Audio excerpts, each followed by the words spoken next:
Alright, so we are gonna start with chapter 9 investment accounts, जिसमें अपन सबसे पहले देखेंगे इन्वेस्टमेंट का मीनिंग क्या है। इन्वेस्टमेंट का मीनिंग क्या है? Investment is an asset, firstly it's an asset. तो उसके जो अपन हेल्ड क्यों करते हैं, we hold it for two purposes, which is the capital appreciation, मतलब अपन उसको होल्ड करते हैं for the purpose of generating income.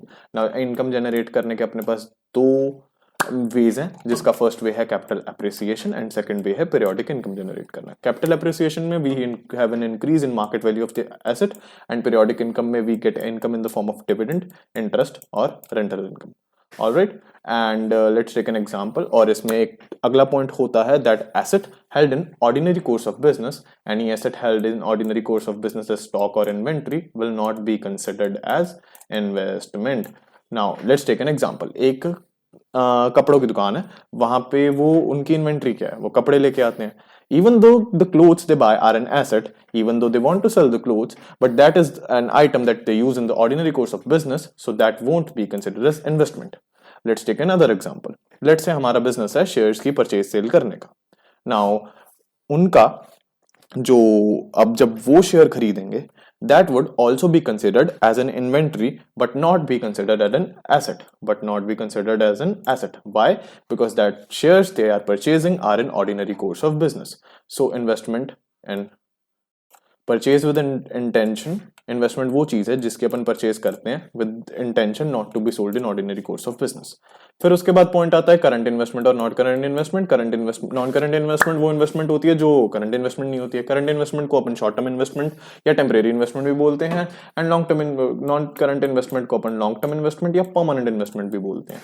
Right now current investment को, किसी इन्वेस्टमेंट को करंट इन्वेस्टमेंट के अंदर कैटेगराइज करने के लिए दो कंडीशंस फुलफिल करनी पड़ती हैं। दो कंडीशंस एक साथ फुलफिल होनी चाहिए, ऐसा नहीं है एक हो गई और एक नहीं हुई, ऐसा नहीं चलेगा। दोनों कंडीशंस क्या है? एक हमारा मन होना चाहिए, हमारे मन की, हमारी इच्छा, हमारी इंटेंट ये होनी चाहिए कि अपन उस एसेट को मैक्स टू मैक्स 12 महीने के लिए सोल्ड करेंगे। एंड पे हुआ कुछ भी, इंटेंट एसेट को खरीदते हुए 12 महीने से कम का होना चाहिए। और सेकेंडली वो एसेट रेडिली मार्केटेबल होना चाहिए। फॉर एग्जाम्पल, मैं एक बिल्डिंग लाया, बिल्डिंग को मैंने सोचा भाई 5 महीने में बेचूंगा, तो आप तो बोलेंगे सर ये तो नॉन करंट, ये तो करंट एसेट हो गया। But because the building is not readily marketable. Readily marketable का मतलब जब भी मेरा मन करे, जिस दिन भी मेरा मन हुआ, मैं उसको बेच दूंगा। क्या आप बिल्डिंग आज खरीद के लाए हो, क्या वो तभी बिक जाएगी? क्या आपको उसका एप्रोप्रिएट बायर मिल जाएगा? क्या उसको आपको ऐसा बायर एकदम से मिल जाएगा हमेशा ही जो आपको एप्रोप्रिएट प्राइस प्रोवाइड करे उस चीज के लिए? नहीं ना। तो आप एक बिल्डिंग को तभी बेच के लिक्विडेट नहीं कर सकते हैं। So it's a non current investment. Similar अगर शेयर की बात करें, मैंने शेयर खरीदा और इंटेंट है 8 महीने में बेचने का, that's a current asset, because उसको मैं कभी भी बेच सकता हूँ स्टॉक एक्सचेंज पे। सो that is readily marketable. A building is just marketable, it's not readily marketable. तो कैश में कन्वर्ट करना इतना इजी नहीं होगा। फिर उसके बाद पार्शली प्रैक्टिकली जो कवर होते हैं टॉपिक, अपने इन्वेस्टमेंट के स्कोप में बहुत टॉपिक्स आते हैं, बट अकाउंटिंग पर अब आईसीआई ने अपना स्कोप रिस्ट्रिक्ट किया है 3 टॉपिक्स पे। एक तो अपन accounting for investment in shares देखेंगे, इक्विटी शेयर्स में। एक अपन accounting for investment in interest bearing securities, जो डेट में देखेंगे अपन। और फिर देखेंगे reclassification of investment, that is current to non current में कन्वर्जन या नॉन करंट टू करंट में कन्वर्जन। ये क्यों होगा? तुम्हारा इंटेंट बदल गया। तुमने सोचा था शेयर्स 8 महीने होल्ड करूंगा, फिर तुमने सोचा नहीं यार मैं तो 3-4 साल रख रहा हूँ, मेरे को तो बहुत अच्छी कंपनी लगी है।